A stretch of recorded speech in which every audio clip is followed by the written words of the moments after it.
continue, pick up where we left off. At Deuteronomy chapter 24 and 1. This is the book of Deuteronomy, chapter 24, verse 1.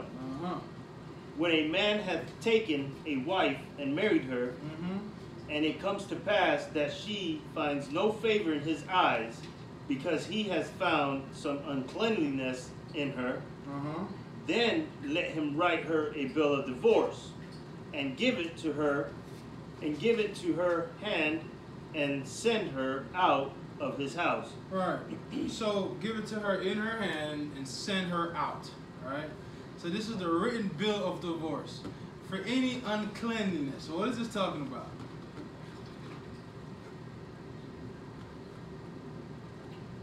Fornication. What's that? Fornication, right? That's not what it's talking about. Because if she was caught with fornication, then what was happening? Killed. Adultery, or right. Been killed. You know. Could it be dealing with like unclean spirits, like idolatry and kind of like idolatry kind of stuff? Could be. Is there specific uncleanliness? No, that's the whole point. There's nothing specific about it. Okay. Right? Scripture said any uncleanliness. Right? Well, it says he has find no favor in her. Right? I mean, he don't like nothing about it. Right? He just don't like it. Right? In his eyes, because he has found some uncleanness in her. I mean, he finds something that he seems unclean. Right? So he write her a bill of divorce. Right? So this seems odd here, right? This is odd. Because of what we've been reading so far from Genesis up to now. Right? So why does he have this option for divorce here? Because she's not listening to him, like hearkening to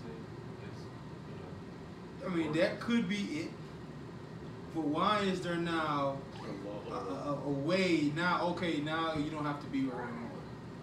Because she might be dealing with some unclean stuff, like I was saying, like the idolatry stuff, like dealing with the voodoo type stuff. All right, we're gonna get right to it. Christ gave us the answer. Matthew 5:31. All right, Christ gave us the answer. This is the book of Matthew, chapter 5, verse 31. It has been said, whosoever shall put away his wife, let him give her a writing of divorcement. Right. So it has been said, right? Where has it been said? We just read it in Deuteronomy 24, the first verse, right? Verse 32, read. Verse 32. But I say unto you, that whosoever shall put away his wife, saving for the cause of fornication. For the cause of what? Of fornication. Causes her to commit adultery. And whosoever shall marry her that is divorced committeth adultery. You heard that? So, did Christ change anything? No. Alright? Who changed something? Man. Moses did. He put that option in there. Christ is just bringing out, right? Man, no, this is how it's supposed to be. Right? Give me Mark 10. Mark 10 and 2. All right?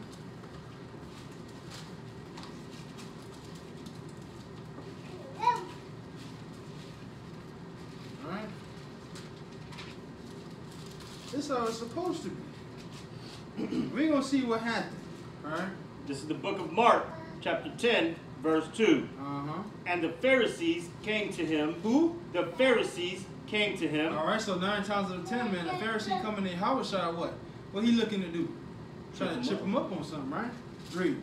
And asked him, is it lawful for a man to put away his wife?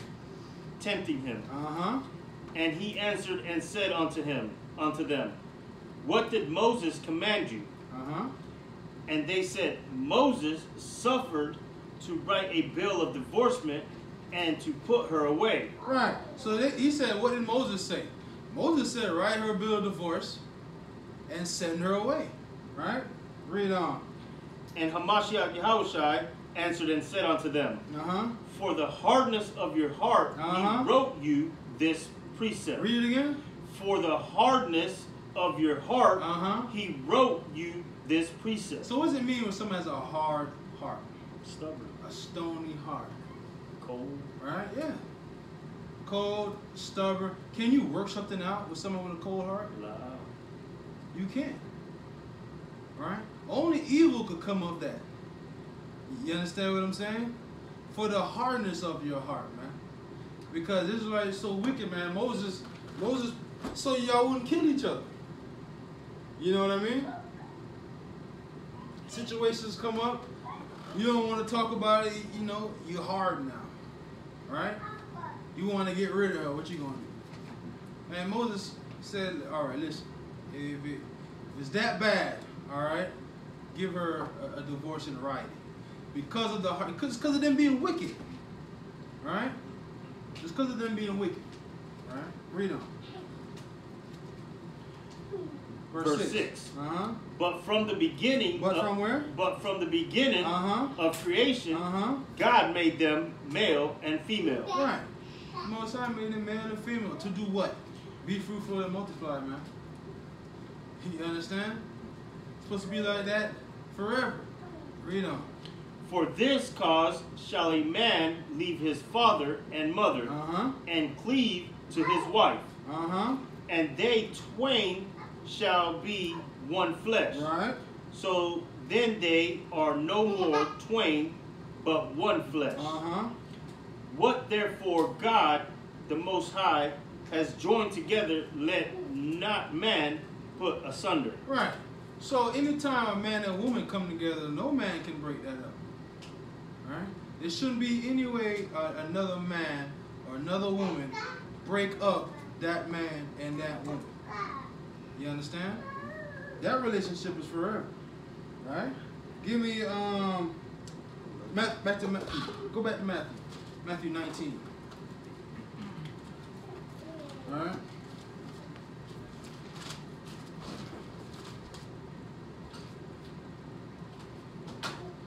Verse 7. This is the book of Matthew, chapter 19, verse 7. They say unto him, why did Moses then commanded to give a writing of divorcement and to put her away? He said unto them, Moses, because of the hardness of your heart, suffered you to put away your wives. Right. But from the beginning it was not so. And I say unto you, whosoever shall put away his wife, except it be for fornication, right, and shall marry another, committeth adultery. Right. And whosoever marrieth her, which is put away, doeth commit adultery. Right. So the only reason you have Hawashi is allowing you to put away your wife if she steps out on you, if she gives herself to another man, right? And also you have spiritual fornication. If she is worshiping Satan in your living room, you understand? And she is causing you to sin and bringing that whole family into that madness, you have reason, you have cause to separate from her. Right? Read on. Verse 9. And I say unto you, whosoever shall put away his wife, except it be for fornication, and shall marry another, committeth adultery. And whosoever marrieth her, which is put away, doeth commit adultery. His disciples said unto him, right, if the case of the man be so with his wife, it is not good to marry. Right. So some of us even say that today. If this be the case, right? We read throughout the scripture about a wicked woman, right? And there's so much warning in the scriptures about a wicked woman. A lot of us say, man, like, it's not even worth marrying, right? It's not even worth it. Don't you hear that? You understand? You hear that amongst brethren, right? It's the same thing the disciples saying, man, if this is the case, right? Is it a good thing? Is it a good thing to get married? You know what? Give me Proverbs 21:9. Let's get that. I know the brothers know that one. All right.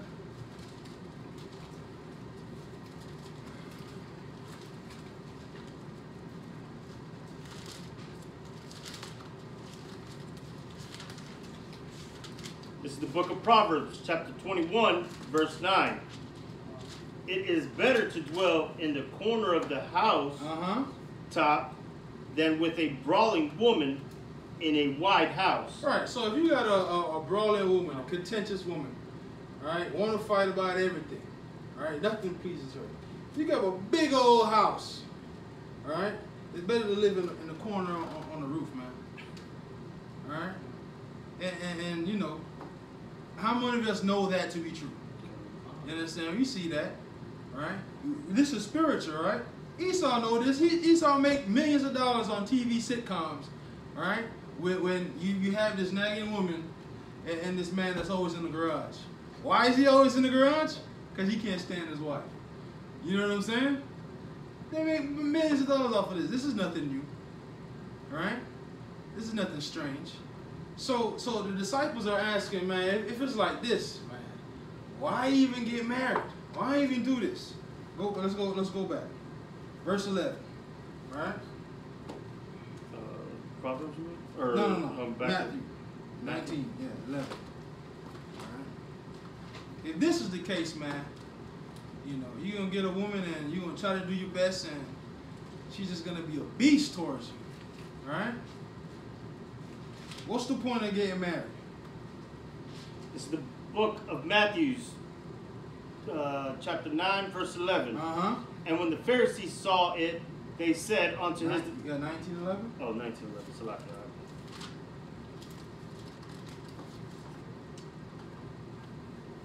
This is the book of Matthew, chapter 19, verse 11.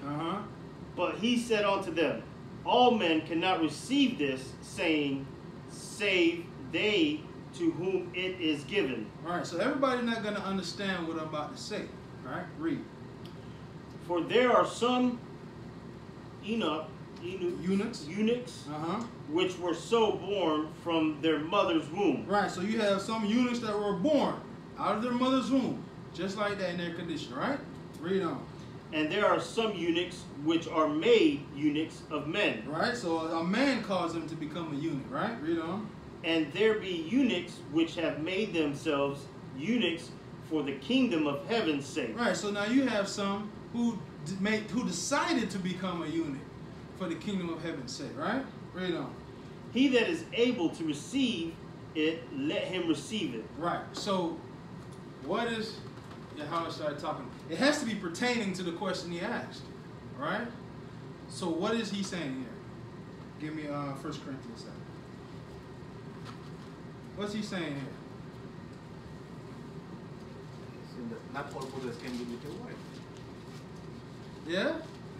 But some like a brother who is a line in the house with no order, he will find it hard for him to even deal with a woman. Right. Anything? Anything?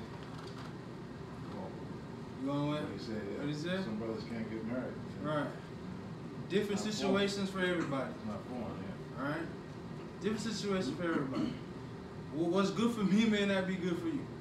You understand? There's no law against not having a wife. All right. There is no law that says you must have a wife. All right. You can have none. You can have one. Right? You can have many. There is no law. You understand? Each person has to make that decision. Right? And sometimes circumstances can make that decision for you. Right? A man was made a eunuch, and one man was born a eunuch. One man decided to be a eunuch. You understand? Let's read that. 1 Corinthians 7. 7:1? Yep. All right. This is the book of 1 Corinthians, chapter 7, verse 1. Now concerning these things, wherefore ye wrote unto me, it is good for a man not to touch a woman. You hear that? Paul is saying it's good for a man not to touch a woman. Absolutely nothing wrong with that. All right? Why do you think he would be saying that? Focus more on his commandments. I mean, is it just keeping the commandments? You can keep the commandments of the family. So that you don't put yourself in that position where say you end up with a wife that you're not happy with. Distraction. Distraction. Right? Distractions. Right? You have a family, you have what? Distractions. You understand? If you don't have a family, right, you can devote all your time to the truth. Right? Because what? Right now we're in a situation where this is work. This is work that needs to be done. We have our 9 to 5, but what? We still have this work to do. You understand? That we don't get paid for. You know? Our payment, we're waiting for our payment in the kingdom. You understand what I'm saying? And it's a blessing if you have a woman that supports that. Right? But that, you know, that's far and few in between. You understand? Read on. Verse 2. Nevertheless, to avoid fornication. To avoid fornication, right? Read. Let every man have his own wife. And let every woman have her own husband. Right. So, for a man to avoid fornication, listen, get married. You understand? You decided, all right, you know, I'm down for the Most High. You know, I don't have a woman, but, you know, every night you mad because you don't have a woman. You know what I mean?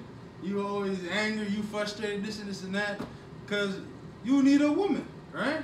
Paul is saying, go get a woman, right? And stop acting crazy. You know what? One of the, they had a profile on these mass shooters, right? And one of the things they said every mass shooter have in common, right, is that the lack of interaction with opposite sex.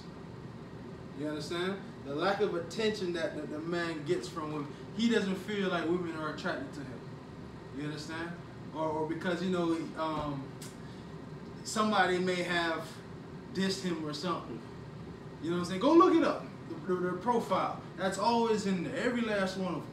How they feel they're viewed by the opposite sex. Yeah, it'll drive you crazy. You understand? We all know. We all been there. That's what a woman is for. You know what I mean? It's not good for a man to be alone. So if you burning, right, go get a woman to avoid fornication. Because what else now, right? You don't have a woman, what? You sneaking away to go get a prostitute? You buying a prostitute now? Right? I mean, you can't tell me why, you know, there's a strip club on almost every corner for a reason. You know what I'm saying? Fornication is high, right? It's rampant. And it's so out there. It's so plain. It's on daytime TV. You understand? It's in every movie. You know what I mean? Father, man, get you a wife, man, and be satisfied. You know, if that's what you need. Read on. Verse 3. Let the husband render unto his wife due benevolence. Right. And likewise also the wife unto her husband. Right. So that's the, you know, your intimate times, you know, that you do for each other. All the intimacy. Right? That's important in a relationship. Right? That's what keeps the relationship going. You understand? Read on. The wife has not power over her own body, but the husband. And likewise also the husband has not power of his own body, but the wife. Right, so you can't withhold intimacy from your wife, right? And your wife cannot withhold intimacy from you, right? Except it be for, you know, certain times, that time of the month, you understand, or whatnot. Right? Read on. Defraud ye not one the other. Right. So you're defrauding your partner. You understand? It's fraud. Read on. Except it be with consent for a time. That ye may give yourself to fasting and prayer, and come together again. That Satan tempts you not for your intimacy. In continency. Right? So what happens? Man and woman, they lose that intimacy, right? They not having sex. We're just gonna be blunt. Right? What happens? Satan creeps in. The Bible here is telling you how important that is to a marriage. You understand? It's not something wicked or evil. That's how a marriage thrives. That's how a marriage is strong. You understand? And the only way you can not have sex with your partner is if you agree for a time. Alright? This is the wisdom Paul is giving you, man, from the Most High. You agree from a time for what? For fasting and prayer. But if she say no, she don't agree, what you gonna do? Right? You gotta render under her due benevolence. You understand? That's what it's saying here. Right? And if you do agree, only for a time. Right? Because what happens? Satan will creep in. How would he creep in? He will creep in to cause division. Right? So what? Now, how does he do that with a man? Right? Man's eyes start to see things he, naturally, he ain't gonna see it unless, right now they call it thirsty. Right? If a man hasn't had it for a while, he sees things look more attractive to him that wouldn't have been attractive to him at one point in time. You understand what I'm saying? To a woman, what could happen? Now things are going on in her head now. Thoughts are going on in her head. Right? What's he up to? This and this and this and that. Oh, I don't like the way he said this to me. Da, da, da, da. I don't know how he did this. You know what I'm saying? Mm-hmm. It could be the littlest thing. But that's how it works. You understand? And in knowing that, that's how you put guards up. Alright? And you're ready for it. But what? For a time. You understand? Read on. Verse 6. But I speak this by permission and not of commandment. Right, so he's saying this is coming from me now. This is my personal advice. Read on. For I would that all men were even as myself. But every man has his proper gift of God. One after this manner and another after that. Right, so he would of himself, right? He would wish everybody was like him. Alright? Because what? The kingdom would be here already.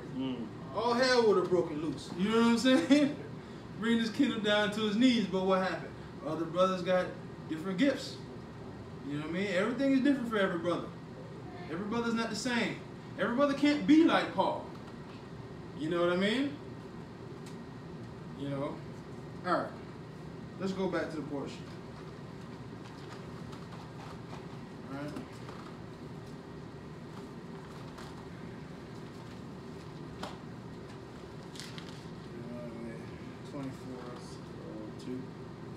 Verse 2. It's the book of Deuteronomy, chapter 24, verse 2. And when she departs out of his house, she may go and be another man's wife. And if her latter husband hate her and write her a bill of divorcement, and giveth it in her hand, and sendeth her out of his house, or if the latter husband die, which took her to be his wife, her former husband, which sent her away, may not take her again to be his wife. After that, she is defiled. She is what? She is defiled. Right. So if you divorce a woman, right, and she goes and marries another man, right? Now we're not saying she sinned or anybody sinned in this case, right? And he dies, or he give her a right of divorce, right? You cannot go back into her. Why? She's defiled. She's defiled. What defiled her?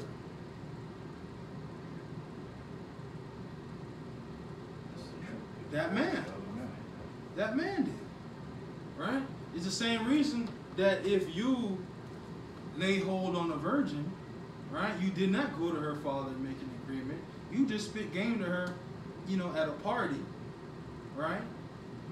And you laid with her, guess what? That's your wife now. Because what? You defiled her. You understand? Good? Come. For that is an abomination before the Most High, And thou shalt not cause the land to sin, which the Most High Power giveth thee for an inheritance. Right. So the Most High sees that as an abomination, man. No, you send her away. You can't go back to her. Right. Read on. Verse 5.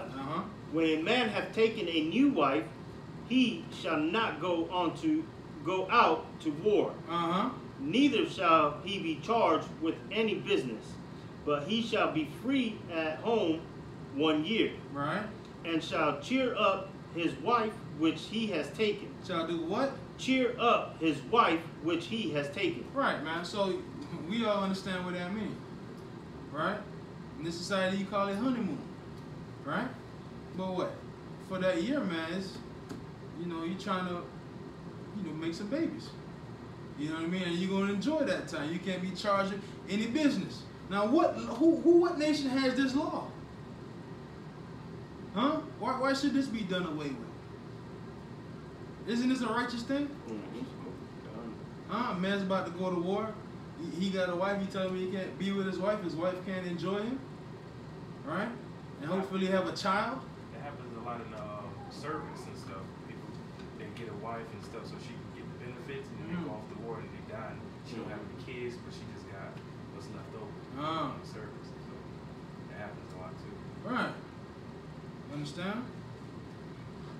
Read. Verse 6. No man shall take the nether or the upper millstone to pledge. For he taketh a man's life to pledge. Right, so what's a pledge? A promise? It's a promise, but what it says, no man shall take the nether or the upper millstone to pledge. So we have something here that's being given to pledge. So what is that? What do we call that today? Collateral. Right? Yeah, you pawn, Like, so let's say, you gave me a watch or something, right? You gave me a watch, you gave me some money, that was your pledge. Right? You made your pledge. And you pay me back, I'll give you back your watch. Right? That's the pledge. But, okay, now I'm going to use a better one, right? Because it says millstone. What's a millstone used for? Grinding. Grinding what? Weapons or wheat. No, wheat. Right? Yeah. Grinding wheat. Wheat is food. Yeah. Right? So this is somebody's livelihood. It says here, for he taketh a man's life to pledge. You understand? So you took this man's, something that this man's life depends on for pledge. So you don't do that. You understand? So if I run a truck driving business, right? And I say, brother, I'm in a jam. I'll give you my truck. Just let me hold some of this and this and that, right? You can't, the law says you cannot take that pledge. Okay, this is how I make my money. This is how I feed my family. You understand? You can't take a man's life to pledge. Right? Read on. Verse 7. If a man be found stealing any of his brethren's of the children of Israel, and maketh merchandise of him, or selleth him, then that thief shall die. That thief shall what? Then that thief shall die. And thou shalt put evil away from among you. Right. So is the penalty for theft death? No. It's not. Well, if you steal a man, oh, you said steal. If you steal a man, what? It's death, right? Give me Exodus 21:16. All right.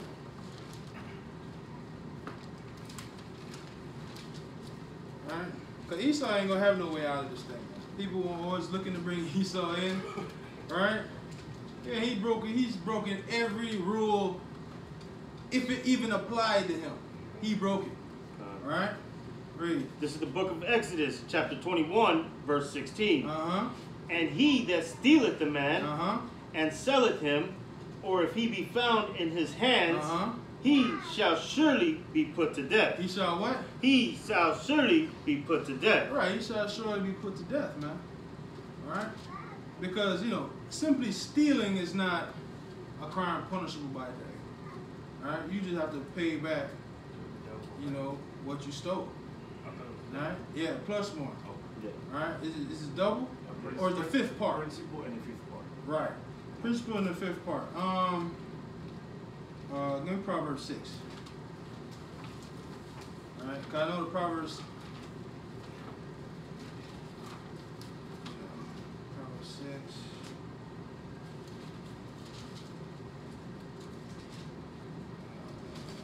Proverbs 30. Proverbs 6 and 30. What were you gonna say? After the reading Proverbs 30 verse 8 where he says that, don't give me poverty, don't make me rich, because if I be poor, I'll forget. Yeah. No. This 6 and 30. This is the book of Proverbs, chapter 6, verse 30. Men do not despise a thief if he steals to satisfy his soul when he is hungry. Right. So a man that, steal because he's hungry, you don't hate him. You understand? But you don't excuse him either. Right? But you don't give him life in jail. Right? They give him life in jail for stealing meat from Walmart. Right? But I seen an Edomite walk out of Walmart, right? Meat in his pants, packed up, and he got caught. Right? And the security guard at Walmart caught him. And guess who came to his rescue? Black women. What? Black women came to his rescue, stopped the guard from calling the police, and bought him the meat. Now you tell me if they would have did that for a black man. You understand? I mean, we read the article about the black girls looking or being perceived as hypersexualized and not innocent, right? Well, it's much worse for black men. Of course. We know that it's much worse for black men. You understand? Nobody likes black men. Not even our own women.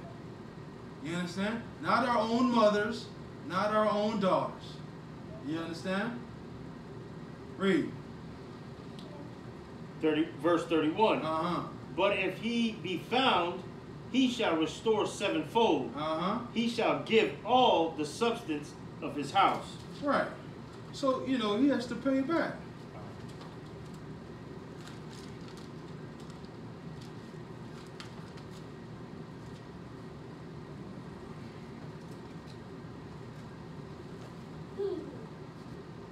All right, let's go back to the portion.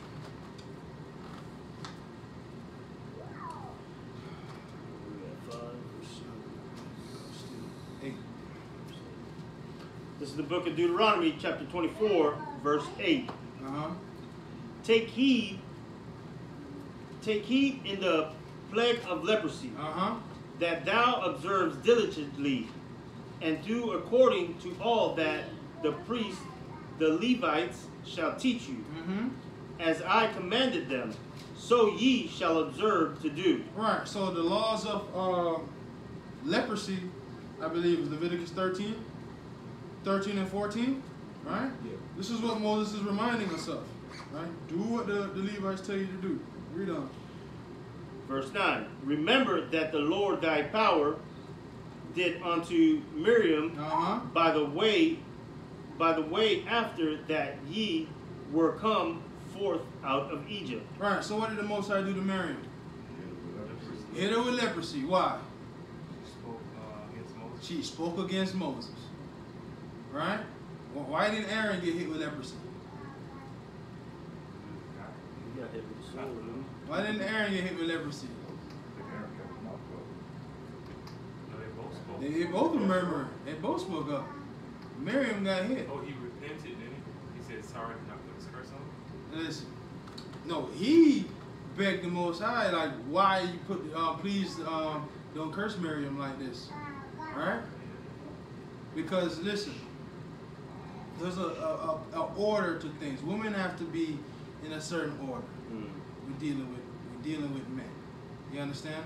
Most High don't like to see women berating men. You understand? Let's say if Moses did do something wrong, which he didn't. Moses didn't do anything wrong, right? Well, let's say if he did do something wrong, Miriam still couldn't come at him the way that she did, right? Yeah, she had to go to the head of her house. No, you come at her you can come a certain way. You know, there's different ways of going about. You understand? Mm-hmm. And be respectful, and to get your point across, your grievance across. You understand? God. She came at Moses like, you know, like Moses ain't only dealing with you, da da da da da. You know what I mean? Like she wants some power. Mm. You understand what I'm saying? Woman is not supposed to usurp authority over a man. The Most High don't like that. You understand? You got to deal with the Most High with that, right? So now we show our faith by what we don't put our hands on women, all right? We don't do that. If you do that, that shows a lack of faith. God. You understand? We go by what the scriptures say, right? We have our orders from the Most High. The woman have her orders from the Most High. The same way the Most High jack us up, the same way he'll jack up the sisters. You understand? And sisters dealing with a whole slew of issues. Alright? Alright. Verse 10. Verse 10. When thou dost lend to thy brother anything, thou shalt not go into his house to fetch his pledge. Right. Thou shalt stand abroad, and the man to whom thou lend shall bring out the pledge abroad unto thee. Right. So you lend somebody the pledge. All right. No, somebody gave you the pledge. Right. Or you lend somebody money. You cannot go into the house and man, give me this, man. You taking too long. I'm taking this. All right. You can't do that. Right. What did it say? You stand outside. You're not allowed to go inside and see what he got. You know, the man bought a brand new TV. You know, but he got a brand new TV. He got a brand new couch. You can't pay my money back. You know what I'm saying? Yeah. His wife got new earrings. He can't pay me back. You know what I'm saying? No, you can't do none of that. All right? You got to stay outside and ask him to bring it out. Come. Some guys even still get tired. Yeah. Oh my goodness. And they got the rims with the spinners on the table. Oh my goodness. Come on, read on. Verse 12. And if a man be poor, thou shalt not sleep with his pledge. In any case, thou shalt deliver him the pledge again when the sun goeth down, that he may sleep in his own raiment and bless thee. And it shall be righteousness unto thee. Shall be what? It shall be righteousness unto thee before the Most High thy power. Right, so we all looking for brownie points with the Most High, man. I don't know what y'all in it for. I need all the brownie points and good graces I can get from the Most High. Right? So this is an opportunity for me to at least gain righteousness, right? It shouldn't be an issue to you, especially what we're going through right now. Right? If a man be poor and he can't pay you back, right? All right, man, you know what? Don't sweat it. You know what I'm saying? The man gave you his jacket. Man gave you his leather jacket. His last jacket. Right? Leather jacket, and it's cold now, right? Say, man, listen, man, here's your jacket. I know you can't pay me back. Here you go, man. I don't want you out here freezing. What's this man gonna do? This man gonna be like, damn, man, this cat righteous, man. Most High bless him. I pray the Most High bless him and increase his family and this and that, all everything. You know what I mean? He's going to have nothing but good things to say about you. Read on. In any case, thou shalt deliver him his pledge again when the sun goeth down, that he may sleep on his raiment and bless thee. And it shall be righteousness unto thee before the Most High thy power. Thou shalt not oppress an hired servant. A what? A hired servant. That is poor and needy, whether he be of thy brethren or of thy strangers that are in thy land within thy gates. Ah, yeah. Is this an Israelite or is this a heathen? It's a heathen? He said you can't. Israel? He said brethren or stranger. What does that mean? That means you can have stranger servants, but you can't oppress them, whether it be an Israelite, say an indentured servant that's working off some kind of either a loan or something, or you know, or it has one of the servants that you actually bought from another nation. Okay, so let me ask, what were you going to say? I was gonna say something like, for instance, a guy who's poor that wants to work for you. Like for instance, I need some work and I come to you for work. Are you a heathen or are you an Israelite? I'm an Israelite. Oh, okay. But you're not supposed to oppress me. I just work until I get what I need, pretty much. Okay. But you can't oppress me and be like, well, no, you gotta work for me. So you say this is it's pertaining to an Israelite. Come. The stranger is an Israelite. Come. You say Israelite. No, it could be. You say Israelite? It could, no, I didn't pay attention. It could be. It could be? It could be. You say it could be a heathen? Well, the way that it's worded here, it says brethren or stranger. Brethren or stranger. Sounds like somebody get confounded, huh? I don't know. Leviticus 25. Leviticus 25:35. Alright? Don't, listen, it's important to study, man. You gotta study. Gotta study. Christians will pull this and then, now you confounded. You don't know what to say. Right?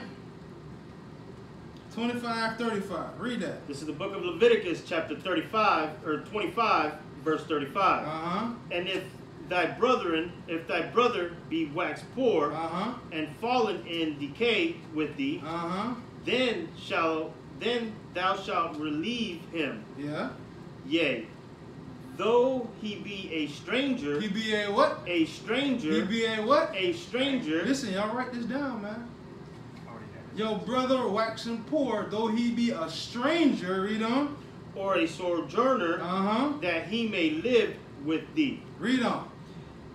Take thou no usury of him. Do what? Take thou no usury of him. Right, so we just read the usury in Deuteronomy. What is usury? Interest. What is interest? A form of oppression. Right? How you oppress somebody? You charge them usury. Interest, because what? They can never pay it back. Right? If somebody only makes $400 a week, right? That's all they make. But they took out a loan from you, $1,000, right? And you charge them 35% interest. How are they going to live and pay that back? Right? They're going to be like, just like the rest of us, paying the minimum on that card. Are you ever going to pay that off? No. You're just going to keep them happy and just going to keep money just rolling in. You just paying the minimum, paying the minimum, paying the minimum. They keep you paying the minimum. You're going to be paying the minimum forever. Right? So now on that $1,000 loan, you're now paying back what? I mean, I ain't no mathematician, but you paying back a lot more than $1,000. Right? If every month you're only paying $20, and you paying on that thing for a couple of years, man, right? That's a nice chunk of change. That's how this kingdom is built, right? Every credit card company, you understand? Every bank, that's how they make money, man. You add on late fees, this fee, that fee, processing fee. That's oppression. You can't do that to your brother, but you can do that to what, a heathen, right? Amalek don't charge interest. To each other, right? To each other, yeah. I've seen that, yeah. Of course not. They actually help each other. Free interest loans. Yeah. Right. We can't get none of that. And we couldn't even get none of that from ourselves. You understand? Because let's say Jake do open up his bank. Esau gonna be in there? You see what I'm saying? Esau ain't gonna be in that bank. So how that bank gonna thrive? He gonna have to charge us interest. You see what I'm saying? One of the curses is that we would be the borrower and not the lender. One of the blessings is that we would be the lender and not the borrower. Why? Because you are subjected to the lender. Right? Oh, man. I know I got a Proverbs on that. 1 second.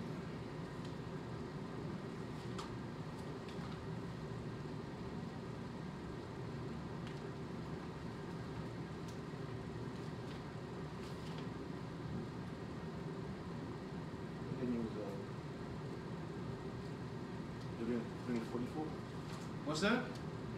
Deuteronomy 28, verse 43 to 44. Con, well, give me Proverbs 22:7. I knew it was a proverb. This is the book of Proverbs, chapter 22, verse 7. The rich ruleth over the poor. And the borrower, the who? The borrower is what? Is servant to the lender. You hear that? The borrower is always servant to the lender. That's why it's a curse to have to borrow money, especially from your enemy. You understand? And it's a blessing to be the one, be in the position to be the lender. Alright? Alright. So now we understand. Deuteronomy 24 and 14 is not talking about a heathen. Right? At all. Right? Listen, nothing good is talking about a heathen, man. Nothing. Anything good of profit, of value is for Israel. You can bet your bottom dollar on that. Alright, 15. This is the book of Deuteronomy, chapter 24, verse 15. At his day thou shalt give him his hire. Neither shall the sun go down upon it, for he is poor, and setteth his heart upon it. Right, so he's poor, man, and he's looking for his money. Right? So don't hold on to it. Pay the man his money. Right? He needs that. Read on. Lest he cry against thee unto the Lord, and it be sin unto thee. Right, so if he goes to the Most High about it, man, it has now become sin unto you. Right? You holding his money. Read. The father shall not be put to death for the children, neither shall the children be put to death for the father. Every man shall be put to death for his own sin. Right, so now we know this is dealing with how we judge things, how men judge things here on earth, right? How the elders of the gates are going to do judgment. If a son, puts somebody to death and he runs away, you cannot go and get his father, or his family. You understand? Because sometimes somebody may do something to us, and man, we want their whole family dead. Right? That's unrighteous. You understand? Now the scriptures say the sins will be upon the sons of the third and fourth generation, right? But that's judgment from the Most High. Right? The Most High is perfect. He knows exactly what he's dealing with, who he's dealing with, what spirits are involved. You understand? But as far as we judge here, right?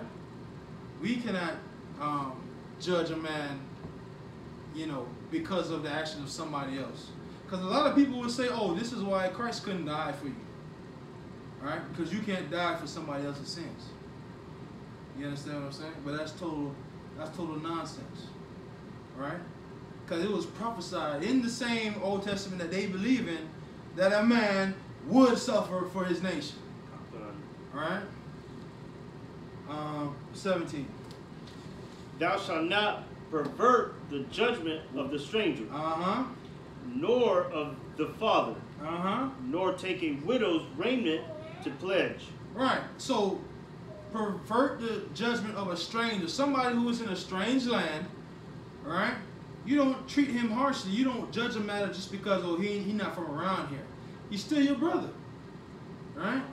You don't just like the situation that's going on right now in Abaco, right? With this, Dorian just ran through.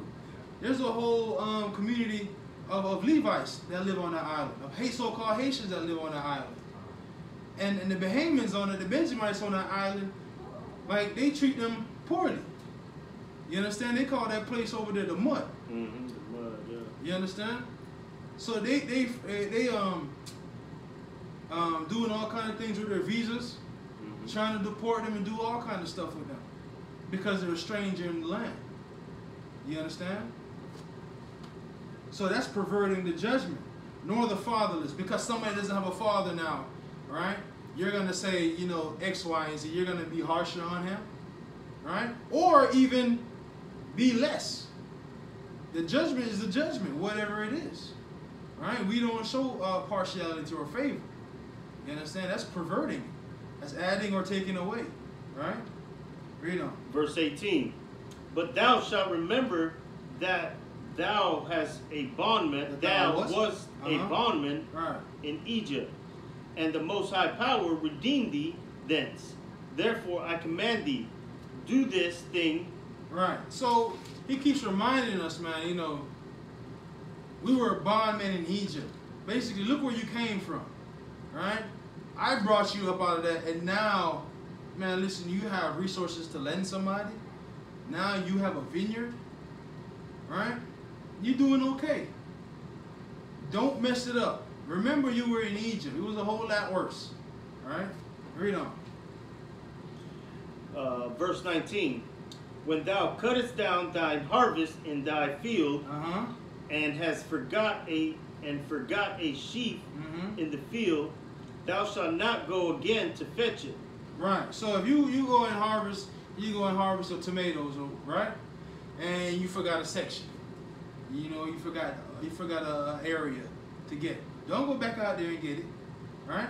The reason why you forgot it, oh well. Right? Let's see why. It shall be for the stranger, for the fatherless, and for the widow, that the Most High Power may bless thee in all the works of thine hand. Right. So you forgot, just leave it for them, man. Right? There's a reason why you forgot. Either you weren't paying attention, okay, fine. Now the stranger and the widow will have something to eat, man. Poor man will have something to eat. Read on. Verse 20. When thou beatest thine olive tree, thou shalt not go over the bow again. It shall be for the stranger, for the fatherless, and for the widow. Right. So again, same situation. Right. Read on. Verse 21.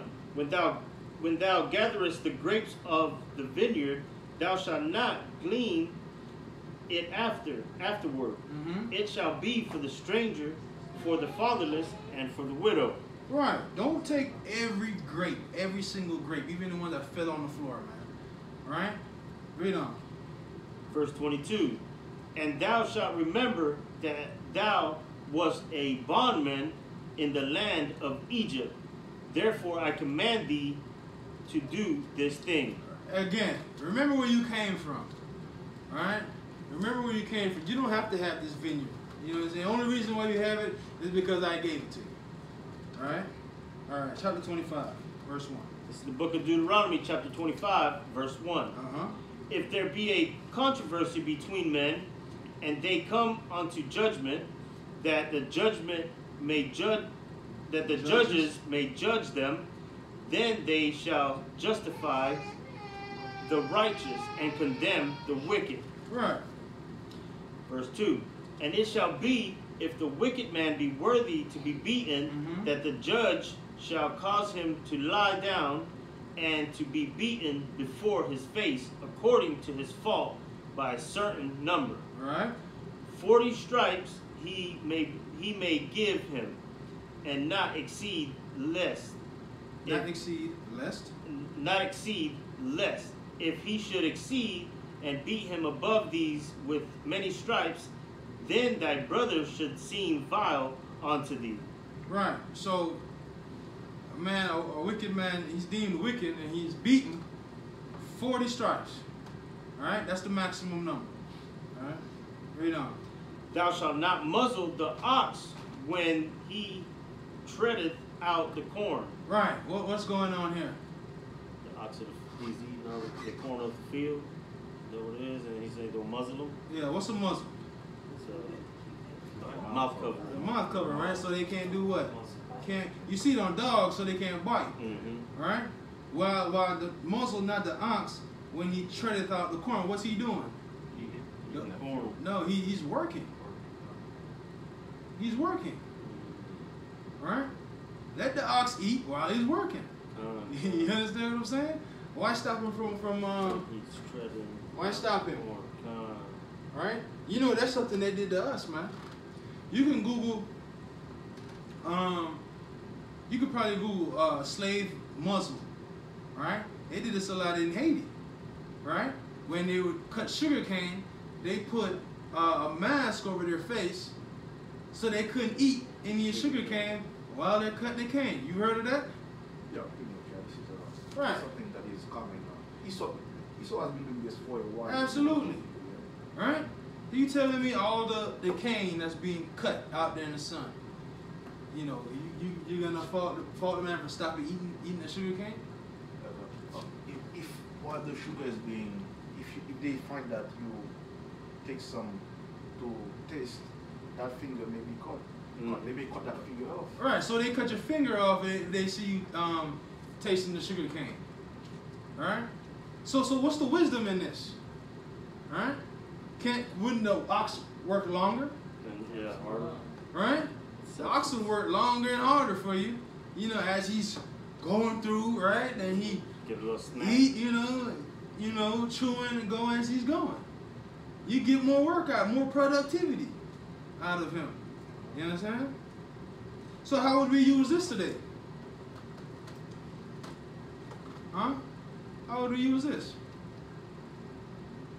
As pertaining to like Israel, like if Life. Yeah. Sit down and take a break and eat. Sit down and take a break. Alright? If you have a go-getter, right? You know somebody, man, he's working hard and this and that. You know, let him take his breaks. You know, give him something. You know, Esau give you break time. Esau give you lunch. Esau might buy lunch. You know what I'm saying? He making all this damn money. You know, put it on the job or whatever. You understand? That's how you listen. Esau go into research and everything, man. We say he's gonna get his judgment, right? But the scriptures say the things of Esau have been sought out. You know, he has all this scientists looking into everything, questioning everything, right? When you go in the workplace, productivity, right? They have all these seminars and bosses go there. I mean, it's good, you know. It's if you work for a company and you have the opportunity to go to one of these things, do it. Especially if the company's paying for it, right? Go get the training. You understand? Because I'll go get leadership training, right? Damn right, promote me. You understand? And let me take care of my nation better. You understand what I'm saying? I bring back them same. Apply it to the nation. Absolutely. Right? Because wisdom is wisdom. Yeah, especially if it's lining up with the scriptures. You understand what I'm saying? Verse 5. Verse 5. If brethren dwell together, and one of them die, and have no child, the wife of the dead shall not marry without unto a stranger. Her husband's brother shall go in unto her, and take her to him to wife. Right. So this stranger, is this an Israelite or a heathen? Israelite. Why? Because you can't go into a heathen woman. You have to go into another. This is the woman right here. No, you can't marry. Yeah. Well, that's what I'm Other saying. nation. Go into it, you marry, right? So. But this is the woman.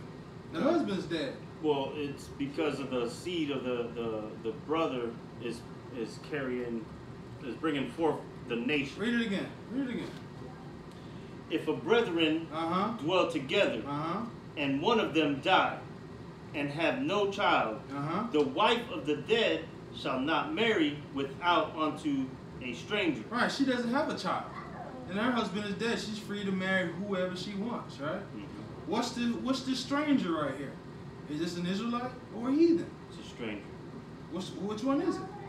I mean, Israelite. It's an Israelite. Has to be an Israelite. We know that much. Yeah. Right? We know that much. It has to be an Israelite. Now, what scripture tells us that this has to be an Israelite? We just went over it. We just did. That was Deuteronomy 7 verse 1 to 3. Deuteronomy 7 and 3. That's what it was. Alright? Same precept. We can hit it again. Hit it Deuteronomy again. 7 and 3. We read it before, we can read it again.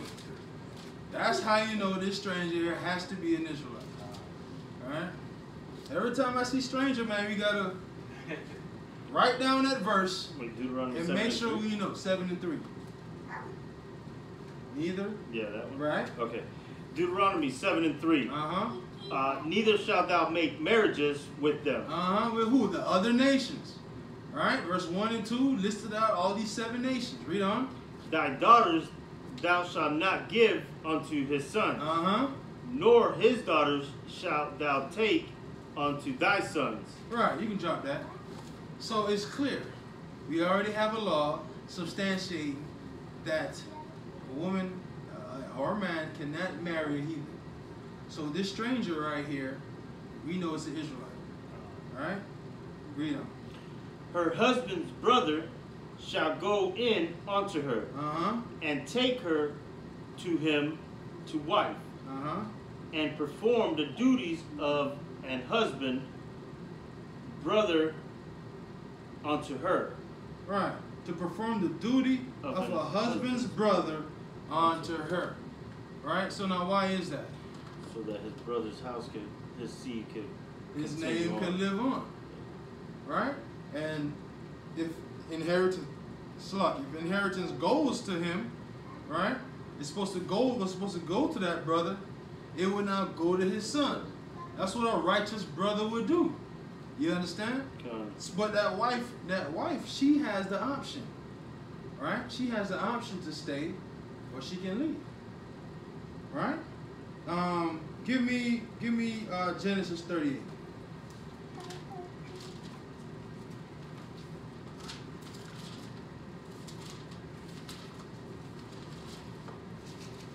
Genesis 38.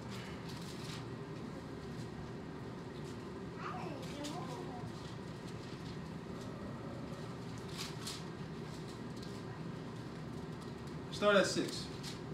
This is the book of Genesis, chapter 38, verse 6. And Judah took a wife for his firstborn. Right, so Judah, we're talking about actual Judah. Alright, son of Jacob. Alright, the patriarch of the tribe of Judah. Read on. Whose name was Tamar. And Judah's firstborn, was wicked in the sight of the Most High. Right, so Judah's firstborn was wicked in the sight of the Most High. Read on. And the Most High slew him. Right. And Judah said unto Onan, go in unto thy brother's wife and marry her, and raise up seed to thy brother. Right. So here we have this law. It hasn't been given, but guess what? It's obviously here. You understand? So we know these laws were always here. Alright? The laws of God were always here. Read on.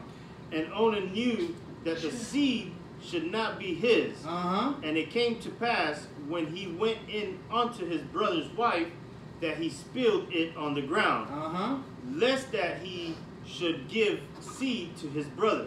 Right. So he did basically what we call, he pulled out. Alright? Read on.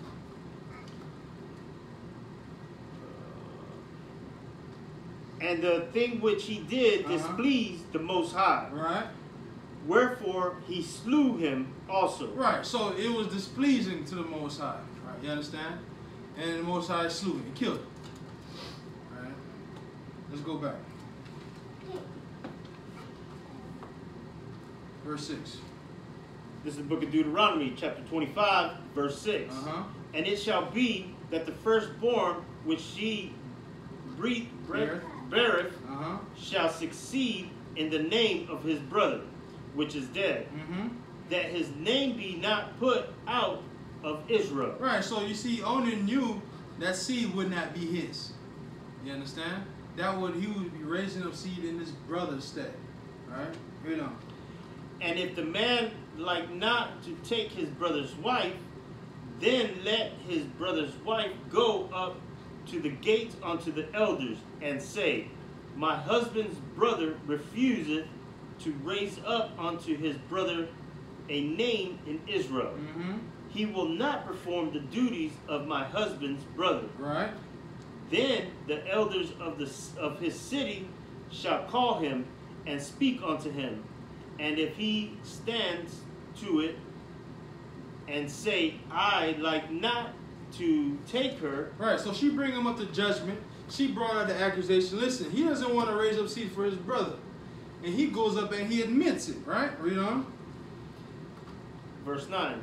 Then shall his brother's wife come unto him in the presence of the elders, and loose his shoe from off his foot, Uh-huh. and spit in his face, Uh-huh. and shall answer and say, so shall it be done unto that man that will not build up his brother's house. Right. Read on. And his name shall be called in Israel, the house of him that has his shoe loose. Right, the house of him. So that's a shameful thing, man. Right? It would no longer be called the house of Baruch, man. It's the house of the man that loosed his shoe. Alright? And got his face, and got spit on in his face. Right? Because we had a mindset, man, that, you know, it's not just us. Right?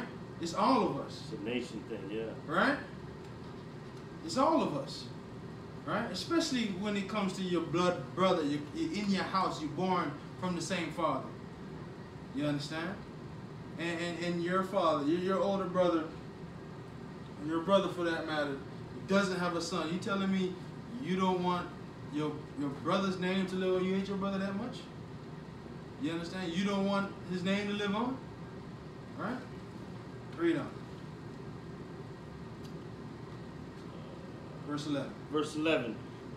When men strive together one with another, and the wife of the one draweth near for to deliver her husband out of the hands of him that smiteth him, and putteth forth her hand, and taketh him by the secret, by the secrets, by the secret, then thou shalt cut off her hand.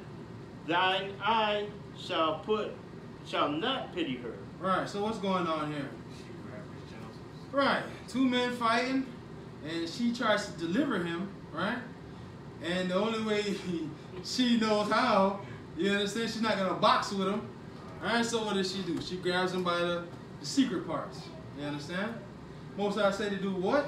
Cut off her hand. Cut off her hand. Why? Thou shalt have no pity for her. Right? Because what now? Two men fighting. It's not even her business. Right? It's not even her business, man. Right? You see that a lot, though. Two men fighting. Right? And you have women that's, you know, down to get down. Yeah. You know what I'm saying? But guess what? If you're going to do that, you can't hit that man in his parts. Right? Because then now what happens? Now you damaging, you know, he may not be able to produce children. Right? That's a serious offense. Right? The only time I would teach my child to do such a thing is if that man is attacking her. You understand? Trying to take her virtue. You know? When she needs to defend herself, she does what she needs to do. You understand? Verse 13. Verse 13. Thou shalt not have in thy bag divers weight, a great and a small. Thou shalt not have in thine house divers measures, a great and a small. But thou shalt have a perfect and just weight, a perfect and just measure shalt thou have, that thy days may be lengthened in the land which the Most High Power giveth thee. Right. Give me Proverbs 11 and 1. You're not to have diverse weights, diverse measures, right? Let's say you sell rice. You got a price for a pound of rice, right? Let's say you charge, I don't know, $2 for a pound of rice, per pound. You have your scale here, right? And, well, it's a balance that they used back in the day, right? But even today, because right now you can rig the scale, right? Because you put something on top of it, and then what? You hit the tarry button, and then you put whatever you want on top of it. So it discounts the weight of this, right? But what happens when you take it off? It goes in the negative, right? So if you have a stone, and you claim it weighs 1 pound, right? Well, it only weighs, you know, 14 ounces, right? You are robbing somebody of 2 ounces, all right? Read that. This is the book of Proverbs, chapter 11, verse 1. A false balance. A what? A false balance is abomination to the Most High. Right. A false balance is an abomination to the Most High. Right? And this goes into, you know, having the same type of grapes in your vineyard. You know what I mean? Because what, you know, you have seeds, you harvest seeds, you sell seeds. You know, some seeds way different than others. You know, a pound of this, a pound of sunflower seeds is probably more than a pound of, you know, apple seeds or mustard seeds. Exactly, mustard seeds are small. You understand? You get more mustard seeds than you do, you know, any other kind of seed. You know, because it's smaller. So what? Somebody may, you know, I mean, in the world, you know, you say you're cutting your product. You know what I mean? Just to be, I'm trying to use, you know, different, but I mean, this is what we know. What you cutting your product, you know, to make it stretch, right? That's wickedness. All right, read on. Let's go back.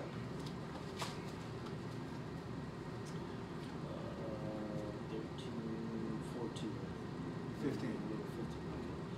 It says. 15, but thou shalt have a perfect and just weight, a perfect and just measurement. Shalt thou have, that thy days may be lengthened in the land which the Most High thy power giveth thee. Right, because somebody gonna find out, and what's gonna happen, man? You know, now you're looking over your shoulder, man. Now someone you stealing from them. You know what I'm saying? You short them on product. What, they come and looking for you, man? Either that or their money. You know what I'm saying? Read on. For all that do such things, and all that do unrighteously, are an abomination unto the Most High thy power. Right. Right. So that's an abomination, man. They're doing that with chips now.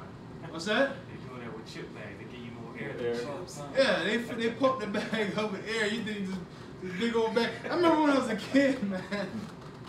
When I was a kid, I opened up a bag of chips. I look in there, man. Like it's all at the bottom. Like, I was so mad at that, yo. You know, but then I realized you gotta look at the weight. You know, that's when I realized you gotta look at the weight. So even as a kid, man, I'm looking at the weight. I used to look at the weight, and they said they had a sale, right? They would have a sale. Let's say they had a sale on something that was, it was back like 24 ounces, right? Buy one get one, right? Buy one get one, 24 ounces. Right, so now that's 48 ounces if you get that, right? But then they have the price, let's say the 36. On the 36 ounces, right? It's cheaper than the buy one get one. You see what I'm saying? Like you gotta watch them things, right? A lot of times it's the same price. Then the instead of just buy the big one, it's the same price if you buy the big one and get two small ones. That's just them trying to get rid of products, man. You gotta look at them things. Marketing schemes, yeah. Right. Verse 17. Remember what Amalek did unto thee by the way, when ye were come forth out of Egypt. Right. So Moses himself is saying, listen, don't forget what Amalek did. Right? Don't forget what Amalek did. Read on. How he met thee by the way and smote the hindmost of thee. Even all that were feeble behind thee, when thou was faint and weary, right? And he feared not the Most High. Right. So man, he came up from the rear and took out the old and the young, right? The feeble, the tired. You understand what I'm saying? That's who you picked off and he was killing. Read on. Verse 19. Therefore it shall be, when the Most High power has given thee rest from all thine enemy round about, in the land which the Most High power giveth thee for an inheritance to possess it, that thou shalt blot out the remembrance of Amalek from under heaven. Thou shalt not forget it. Right, man. We're going to blot out the remembrance of them, man. 1 Samuel 15:3, man. Let's get that. Let's see how the first king of Israel handled this situation. All right, from the tribe of Benjamin. 15:3. Benjamite. This is the book of 1 Samuel 15, 3. Start at verse 1. This is the book of Samuel, 1 Samuel chapter 15, verse 1. Samuel also said unto Saul, the Lord, the Most High, sent me to anoint thee to be king over his people, over Israel. Now therefore hearken thou unto the voice of the words of the Most High. Thus saith the Most High of hosts, I remembered that which Amalek did to Israel, how he laid wait for him in the way when he came up from Egypt. Now go and smite Amalek, and utterly destroy all that they have, and spare them not, but slay both man and women, infant and suckling, ox and sheep, camels and donkeys. Right. So the Most High now giving the order to Saul, man, listen, it's time. All right? It's time. You're going to be the one to do this. All right? Giving Saul the opportunity, man. All right? You're going to be the one to do this. Listen, I want everything dead. Everything moving, dead. Right? The ox, the donkey, the baby, old, young, man, woman, everything. Right? Read on. And Saul gathered the people together and numbered them in Telaim, 200,000 footmen, and 10,000 men of Judah. And Saul came to the city of Amalek, and laid wait in the valley. And Saul said unto the Kenites, Go, depart, get you down from among the Amalekites, lest I destroy you with them. For ye showed kindness to all the children of Israel, right, when they came up out of Egypt. Right. So you know, if another nation, you know, looked out or something, right? There's nothing wrong with, you know, hey, listen, this is what we about to do, man. Hey, y'all watch out. You know what I'm saying? The only reason why I'm doing this is because y'all looked out, right? Just like the situation with Rahab, right? When Joshua sent the spies to Jericho, right? Rahab, she hid them up in her apartment, right? They did all their research, their recon from her apartment, man. She said, listen, you know, just spare me and my family, right? So they made an agreement. And she kept that thing a secret, right? Left that cord, they go up and down, you know what I'm saying? They enter in the city, and guess what? Her family was spared. You understand? We're honorable people, man. You understand? We say what we mean what we say. If we make an agreement, we're going to go through with that agreement. But it's not all the time we're going to make these covenants. You understand what I'm saying? Read on. So the Kenite departed from among the Amalekites, and Saul smote the Amalekites from Havilah until thou comest to Shur, that it is over against Egypt. Right. And he took Agag, the king of the Amalekites, alive. Took him what? Took the king of the Amalekites alive. Were he supposed to take anybody alive? No. He wasn't supposed to take anybody alive. Read on. And utterly destroyed all the people with the edge of the sword. But Saul and the people spared Agag, and the beast and the best of the sheep, and of the oxen, and of the fatling, and the lambs, and all that was good. Right. And would not utterly destroy them, but everything that was vile and refused, that they destroyed utterly. Right. So a carnal man, you know, Saul was being carnal, man. He saw a use for these things. Right? He didn't want to get, man, this is best sheep, man. We're going to keep that. All right? We're going to eat. We're going to, you know, come up on these things, right? But what the Most High say, man? Saul wasn't being spiritual, man. Saul was being carnal. You understand? Saul was going after his flesh. Right? We know the law is spiritual, but the flesh is carnal. All right? We read that earlier in Romans, right? Read on. You said he was a Benjamite, right? Saul was a Benjamite, come. Verse 10. Then came the word of the Most High unto Samuel. Listen, man, we can go all day about Judah's mishaps, man. So we're not even going to play this game, man, right? I knew it was coming. We can go all day about Judah messing up. I hit you with one. All right? All right, come on, read on. Saying, it repenteth me that I have set up Saul to be king. For he is turned back from following me, and has not performed my commandment, and is grieved Samuel. And he cried unto the Most High all night. And when Samuel rose early to meet Saul in the morning, it was told to Samuel, saying, Saul came to Carmel, and behold, he set him up a place, and is gone about, and passed on, and gone down to Gilgal. And Samuel came to Saul, and Saul said unto him, Blessed be thou of the Most High. I have performed the commandment of the Most High. And Samuel said, This is my favorite part right here. Read that. And Samuel said, What meaneth then this bleating of sheep in mine ear, and the lowing of oxes which I have heard? Right, so he said, what's all this sheep, man? What's all this sheep I'm hearing? All these oxen, what's going on? Right, read on. And Saul said, They have brought them from the Amalekites, for the people spared the best of the sheep and the oxen to sacrifice unto the Most High Power, and the rest we have utterly destroyed.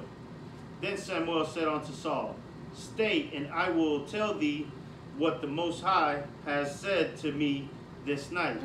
And he said unto him, Say on. And Samuel said, When thou wast little in thine own sight, wast thou not made the head of the tribe of Israel? And the Most High anointed thee king over Israel? And the Most High sent thee on a journey, and said, Go and utterly destroy the sinner, the Amalekites, and fight against them until they be consumed. Wherefore then didst thou not obey the voice of the Most High, but didst fly upon the spoils, and didst evil in the sight of the Most High? And Saul said unto Samuel, Yea, I have obeyed the voice of the Most High, and have gone the way which the Most High sent me, and have brought Agag, the king of King of Amalek. Right, so Saul is saying, man, I ain't doing nothing wrong. I did what the Lord told me to do, right? What's Saul doing right now? Being proud. Being proud, man. Being rebellious. You know what I'm saying? Being a proud Benjamite. Read on. And brought Agag, the king of Amalek, and have utterly destroyed the Amalekites. But the people took the spoils. Oh, now the people took the spoils, right? Read on. Sheep and oxen, the chief of the things which should have been utterly destroyed to sacrifice unto the Most High Power in Gilgal. And Samuel said, Hath the Most High as great delight in burnt offerings and sacrifice as in obeying the voice of the Most High? Right. So you're saying, does the Lord, he like sacrifice more than obedience? Right? Read on. Behold, to obey is better than sacrifice, and to hearken than the fat of ram. Right. To obey is better than sacrifice, man. Hands down. The Most High wants your obedience, man. You know, the Most High, he wants you to carry out his word just like how he said it, man. That's it. Yeah. Read on. For rebellion is as the sin of witchcraft, and stubbornness is as iniquity and idolatry.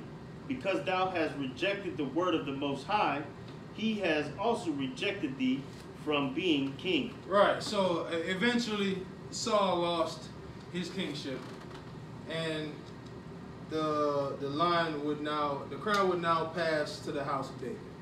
Eventually, you understand? Saul's sons were put to death, right? And Saul's son was best friends with David, all right? Jonathan. And he himself was put to death, all right? So the prophecy would be, what am I looking for? Could be done, all right? Fulfilled. But I encourage everybody to read the book of Samuels. Read the book of Samuels, 1 Samuel, 2 Samuels. You understand? Because then you will see the intricacies of David. You understand? And the reason why he was beloved of the Most High. Right? Because he still loved Saul, even after all the Saul was trying to put David to death. You understand? He still regarded Saul as a mighty warrior, which Saul was at one point in time. But, you know, just like any one of us could fall off.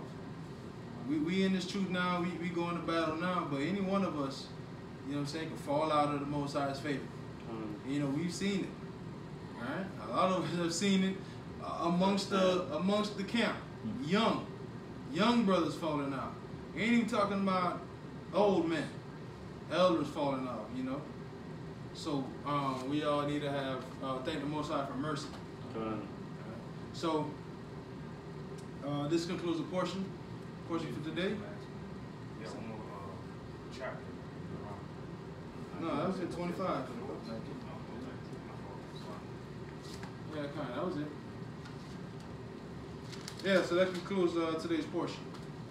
Shalom.